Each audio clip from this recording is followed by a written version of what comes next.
directeur de cabinet de l'époque, ce n'était pas Kamel. Deuxièmement, son secrétaire général vient en commission.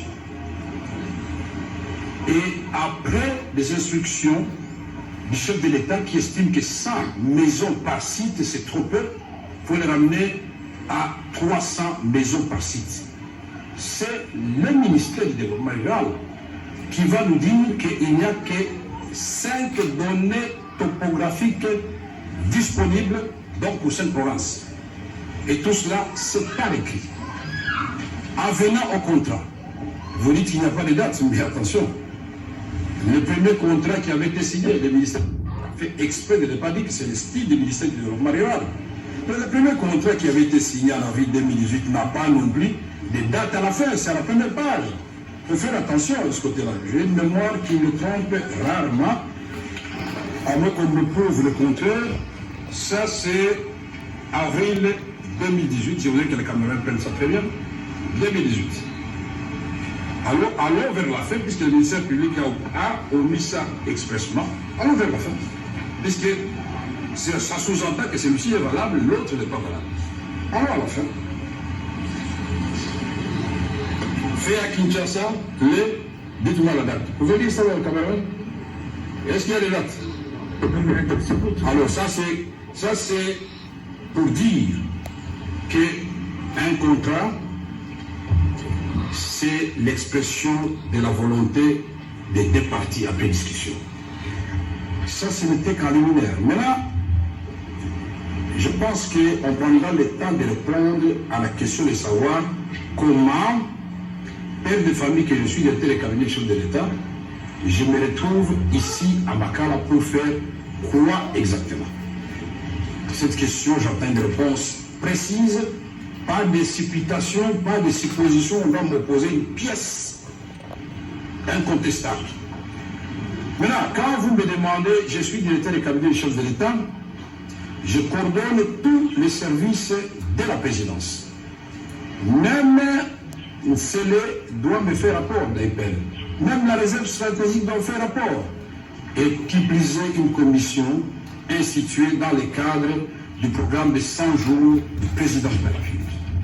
Je précise comme la fois passée que le programme de 100 jours du président de la République n'est pas un crime, puisqu'il ne faut pas que le peuple congolais tombe dans ces pièges-là.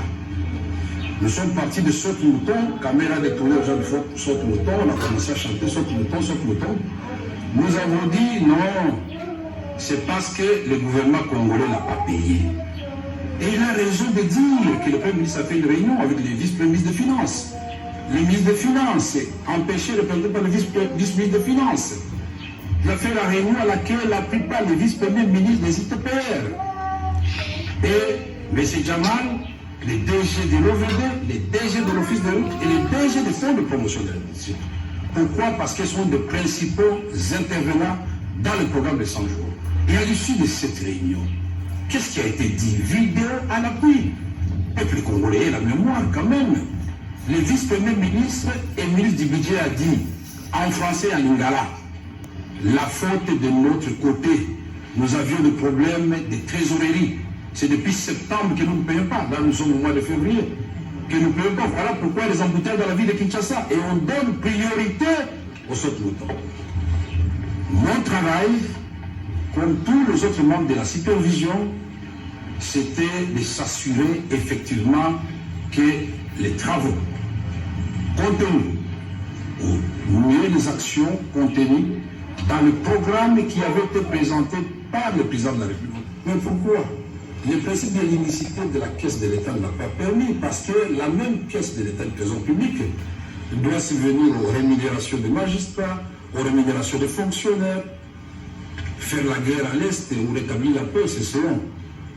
Et donc, M. Kamere ne fait pas partie, hier comme aujourd'hui, dans les comités de conjoncture de la programmation de dépenses qui s'est fait à la primature. Mais avant l'arrivée de l'actuel Premier ministre, quand nous nous réunissions, et quand tout le monde savait ce qu'il devait faire, le ministre d'État du budget sait très bien qu'il faut un bon engagement, le ministre des Finances sait très bien qu'il faut un ordre de paiement, et à la Banque centrale, on a un ordre de paiement informatisé. Donc, le premier est liquidateur, le second est ordonnateur général de dépenses du gouvernement, et le troisième est le caissier de l'État, c'est lui qui paye. Alors, Camere intervient où à ces trois étapes-là? Et j'ai suivi, j'ai lu votre citation, prévenu. Vous avez dit 47 ou 48 millions payés au prestataire Jamal, mais curieusement détourné par Jamal et Camere. Quand on est en train de citer les noms des gens bénéficiaires des chèques ou qui ont bénéficié des chèques de M. Jamal, lui-même a s'expliqué, je ne suis pas son avocat. Moi, je m'attendais à ce qu'on puisse d'abord laver mon honneur. L'honneur de mes enfants, de mes belles-sœurs qui ont été citées. Quand on m'a pris, on a dit, j'ai retourné 400 millions, après c'était 370 millions. Mais aujourd'hui, là, la vérité est au grand jour. Mon nom n'apparaît nulle part. Alors je voudrais vous dire que le rôle d'un directeur de cabinet en tant que gardien de prérogatives du chef de l'État, le chef de l'État n'écrit pas au ministre, c'est le directeur de cabinet qui écrit sur instruction du chef de l'État.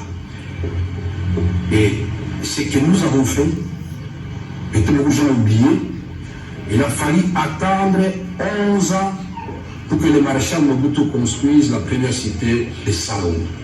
Le président Félix Tshisekedi arrive, en une année, il vous lance 4500 maisons dans le programme. Mais pourquoi ça doit élever les gens si on doit améliorer les maisons de policiers et de militaires? C'est la promesse de campagne du chef de l'État. Il a dit devant les élus du peuple. Ici, nous ne sommes pas en droit commercial. Ici, nous sommes dans le pénal et ici, la comptabilité doit être de rigueur. Les pièces contre pièces. J'ai entendu ici, bon, on doit considérer tel entraînement. Non. Moi, ce qui me concerne, c'est de savoir à quel moment, moi, Vital Camere, pièce à l'appui, j'ai détourné l'argent à la Banque centrale ou avec M. Jamal. Je voudrais donc, pour conclure votre honneur, demander, et ça ne serait que justice. Il y a d'autres charges qui vont intervenir.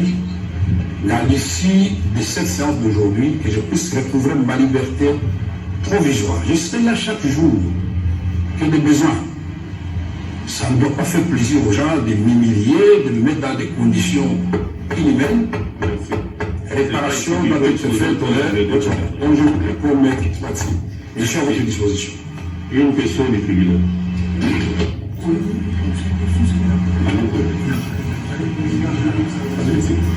Oui, mais attendez, vous n'avez pas répondu à une question précise.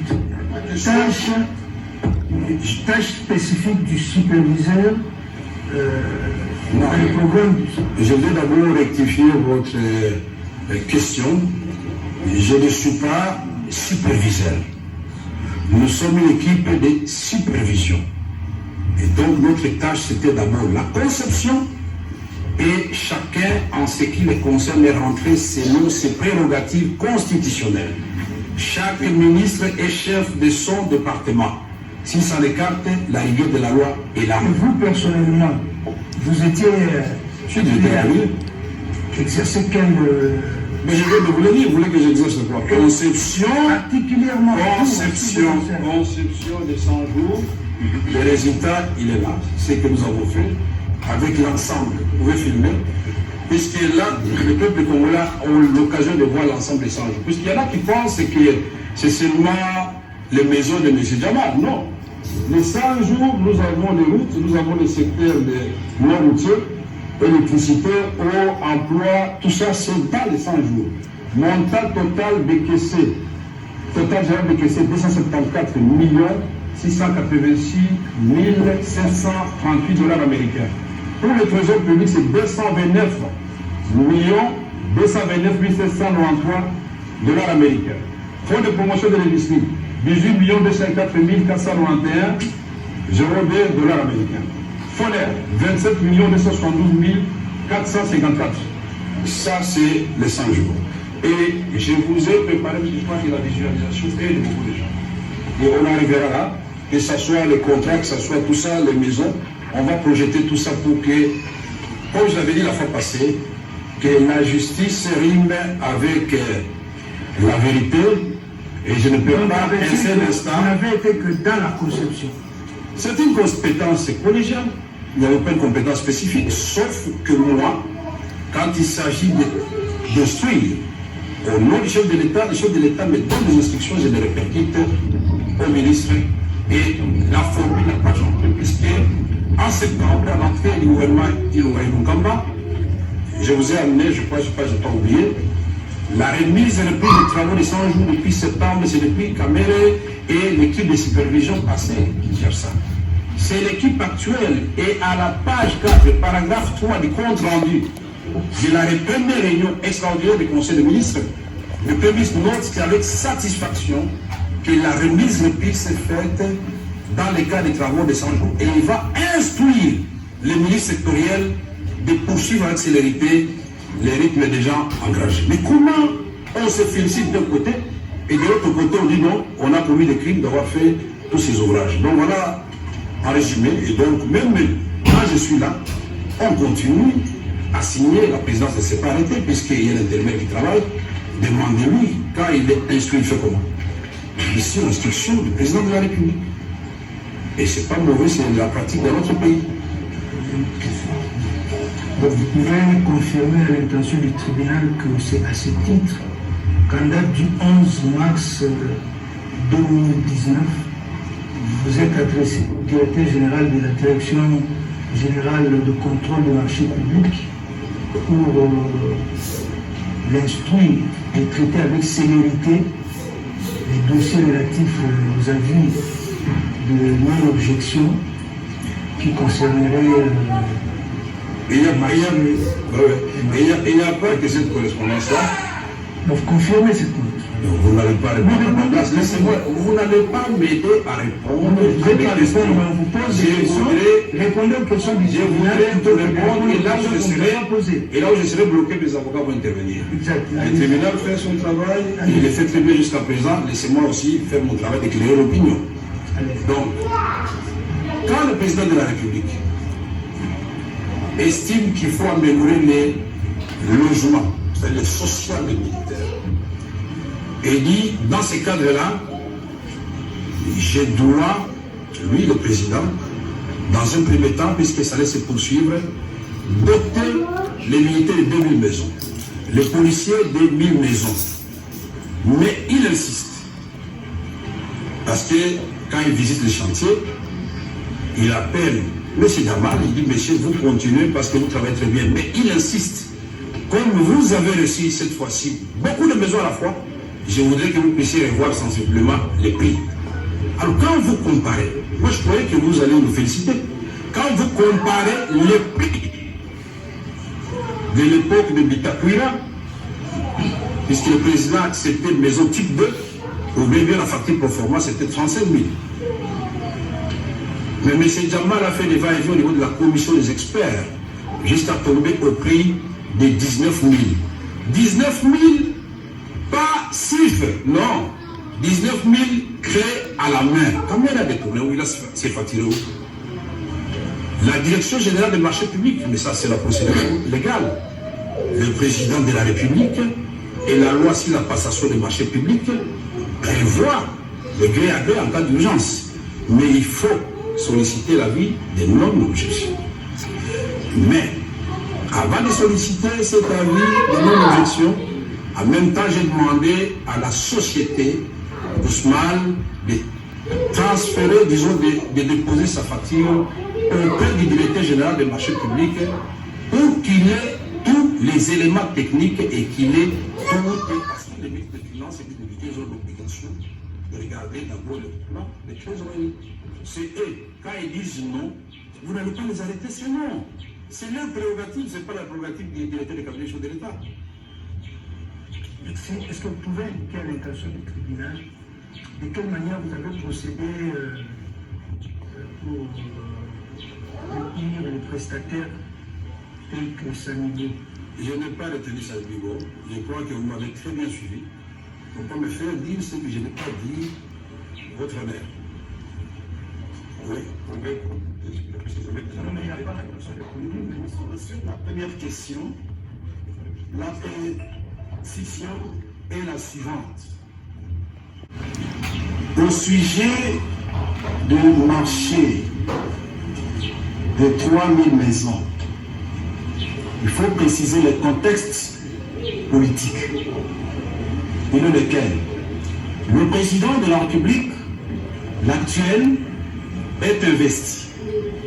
En place se trouve un gouvernement démissionnaire qui n'est pas issu des élections législatives de 2018.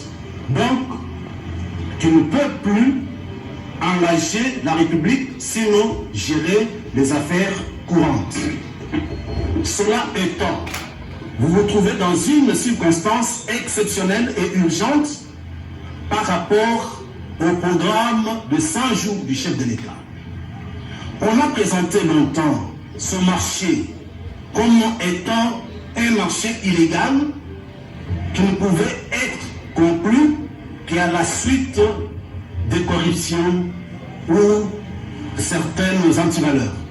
Mais la loi le prévoit, raison pour laquelle, dans ces circonstances d'urgence, un coup d'œil a été jeté sur la loi relative au marché public que le ministère public semble n'avoir pas consulté avant d'articuler. Le marché de gré à gré n'est pas interdit. Que cela soit noté.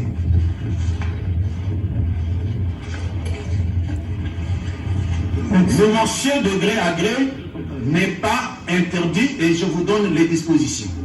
Vous avez l'article 41 et 42 de la loi relative au marché public. Il est dit ceci. Un marché est dit de gré à gré lorsqu'il est passé sans appel d'offres après autorisation du service chargé du contrôle du marché public. La demande d'autorisation de recours à cette procédure décrit les motifs la justifiant. 42 nous intéresse. Il ne peut être passé de marché de gré à gré que dans l'un des cas suivants. Et le cas qui nous intéresse ici est au point 4. Il dit ceci. Dans le cas d'urgence impérieuse, motivée par les circonstances imprévisibles ou de forces majeures ne permettant pas de respecter le délai prévu dans la procédure d'appel d'offres, nécessitant une intervention immédiate. Comparer le programme d'urgence de 100 jours du chef de l'État et l'achat ainsi que l'érection de 3000 maisons dans ce temps-là. Y a-t-il oui ou non urgence? Oui, il y a. Je termine. Là n'est pas tellement la préoccupation du tribunal. La préoccupation du tribunal, c'est celle de savoir de quelle manière le choix a été porté sur d'abord Samibo.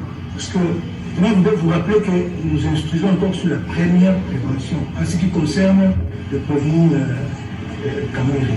Dites-nous de quelle manière Samibo a été choisi. Merci pour la précision. C'est ça. Je croyais que vous étiez dans le maison des militaires. Non. Non. Pour le premier marché, ce n'est pas moi qui avais choisi. Samibo, il est là, il a dit lui-même qu'il avait choisi.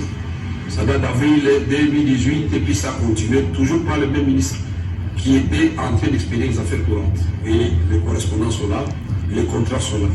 Vous ne verrez aucune signature de M. Vital Kamere, je vous donne ma main à couper, qui attribue à M.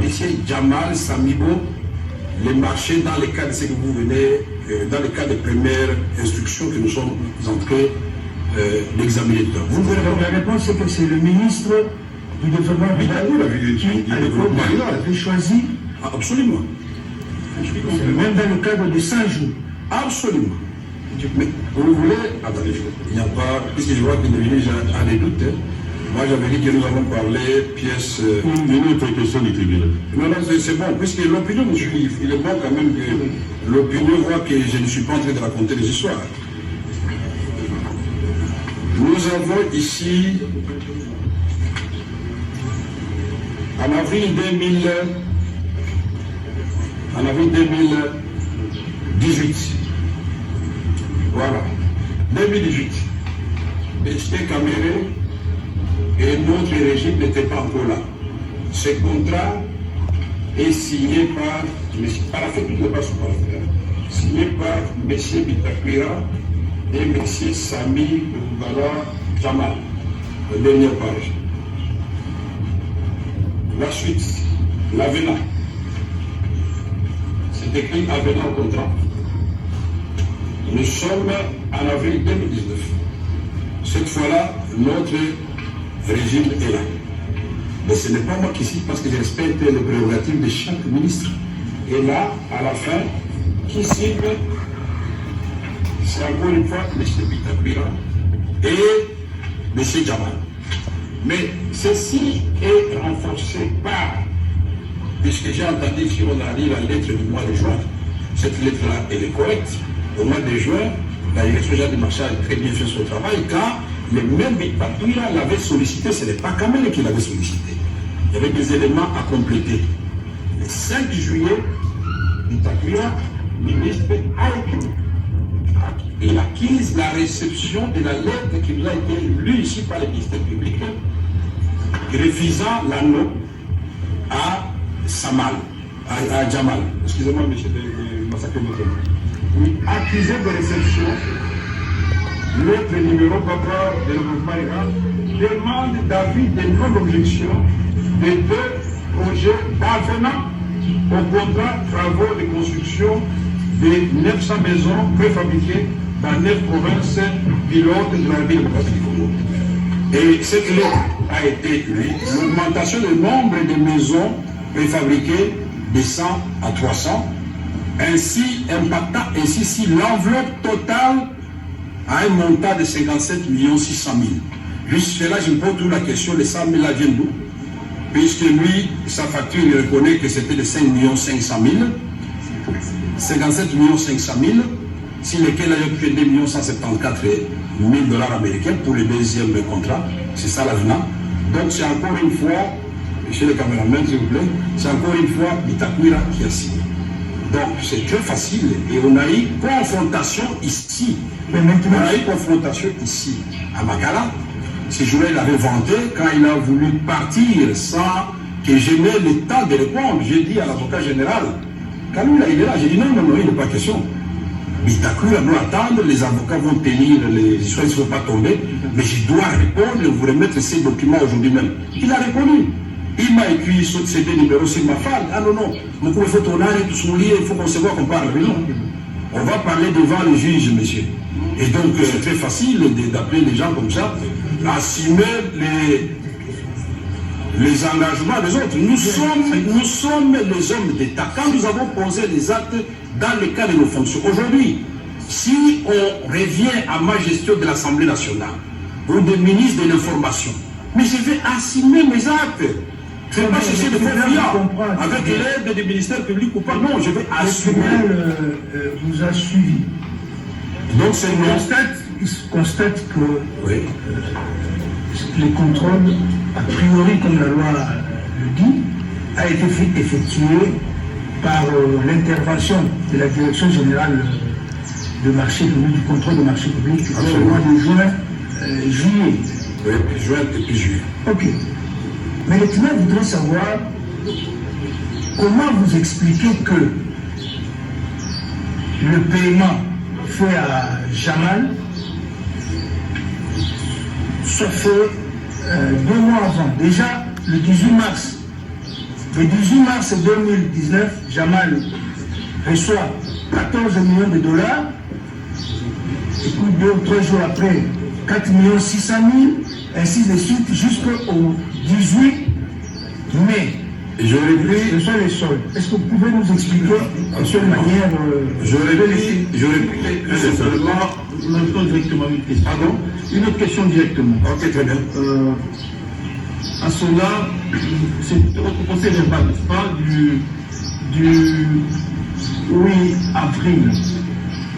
Il vous a été. Vous avez un procès verbal maintenant. Il vous a été. On a vu le procès verbal de tout le monde ici. Il vous a Vous entrez été... dans mon procès, je pas. Il vous a été... S'il vous plaît.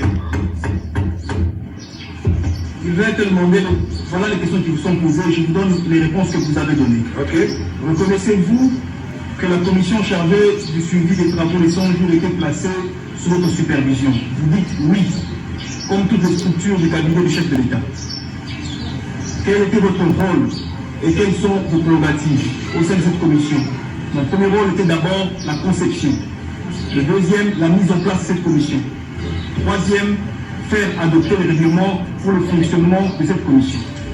Voilà les réponses que vous avez données. Ok. Nous avons bien suivi. Vous avez fait par rapport au choix des prestataires, Sanibo. Vous avez dit, si nous avons bien compris, que le choix de Sanibo a été fait avant votre arrivée, n'est-ce pas, par le gouvernement chinois. C'est un choix qui a été fait avant vous, avec le ministre Bitakura du développement rural. Là, vous êtes intervenu au cours de l'avenant du contrat, que vous intervenez. Il y a donc eu une confrontation entre vous et le ministre Bitakura. Il y a deux petites questions qui vous étaient posées. C'est votre profil verbal du 15 avril. On vous poserait la question si vous avez déclaré devant nous que le projet des maisons préfabriquées était un projet hérité du gouvernement Boulot-Chibala et que le ministère du développement rural de M. Bitakura l'avait commencé et signé.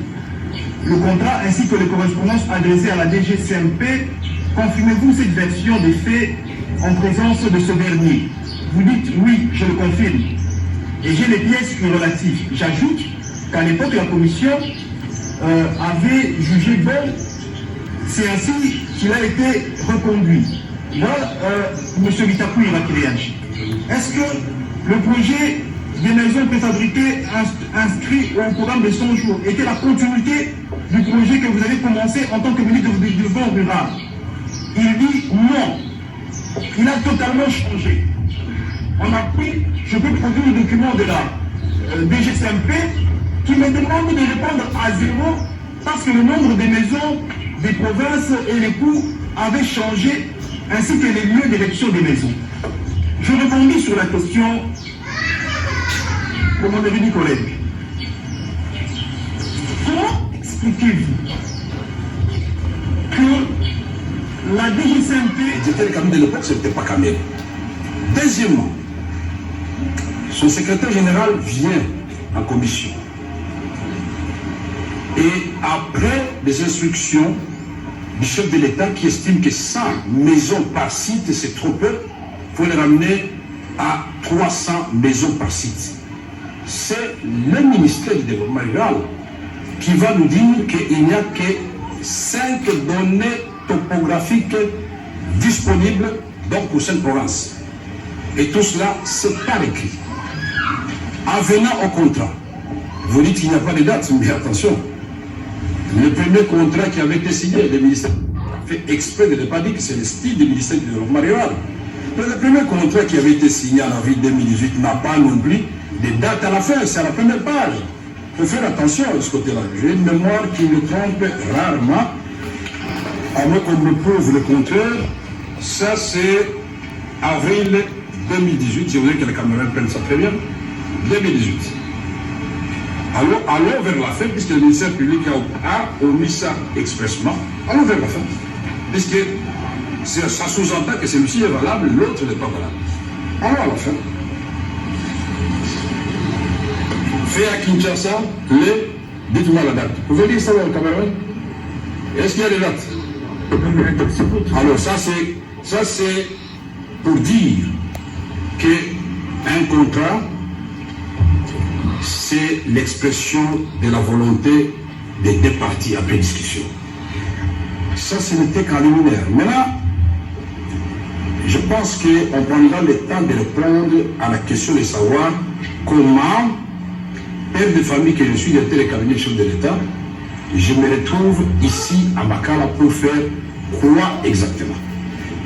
Cette question, j'attends une réponse précise pas de supputation, pas de supposition, on va m'opposer une pièce incontestable. Maintenant, quand vous me demandez, je suis directeur du cabinet du chef de l'État, je coordonne tous les services de la présidence. Même Célé doit me faire rapport d'APL. Même la réserve stratégique doit faire rapport. Et qui plus est une commission instituée dans le cadre du programme de 100 jours du président de la République. Je précise comme la fois passée que le programme de 100 jours du président de la République n'est pas un crime, puisqu'il ne faut pas que le peuple congolais tombe dans ces pièges-là. Nous sommes partis de Saute Mouton, caméra détournée aux gens de Saute Mouton, on a commencé à chanter Saute Mouton, Saute Mouton. Nous avons dit non, c'est parce que le gouvernement congolais n'a pas payé. Et il a raison de dire que le Premier ministre a fait une réunion avec les vice-premiers ministres des Finances. Le ministre des Finances, empêché de représenté par le vice-ministre des Finances. Il a fait la réunion à laquelle la plupart des vice-premiers ministres des ITPR. Et M. Jamal, les DG de l'OVD, les DG de l'Office de route et les DG des fonds de promotion de l'industrie. Pourquoi? Parce qu'ils sont des principaux intervenants dans le programme de 100 jours. Et à l'issue de cette réunion, qu'est-ce qui a été dit? Vidéo à l'appui. Et puis le Congolais, la mémoire quand même. Le vice-premier ministre et ministre du budget a dit, en français et en lingala, la faute de notre côté. Nous avions des problèmes de trésorerie. C'est depuis septembre que nous ne payons pas. Là, nous sommes au mois de février. Que nous ne payons pas. Voilà pourquoi les embouteillages dans la ville de Kinshasa. Et on donne priorité aux saute-moutons. Mon travail, comme tous les autres membres de la supervision, c'était de s'assurer effectivement que les travaux contenus ou mieux les actions contenues dans le programme qui avait été présenté par le président de la République de son lancement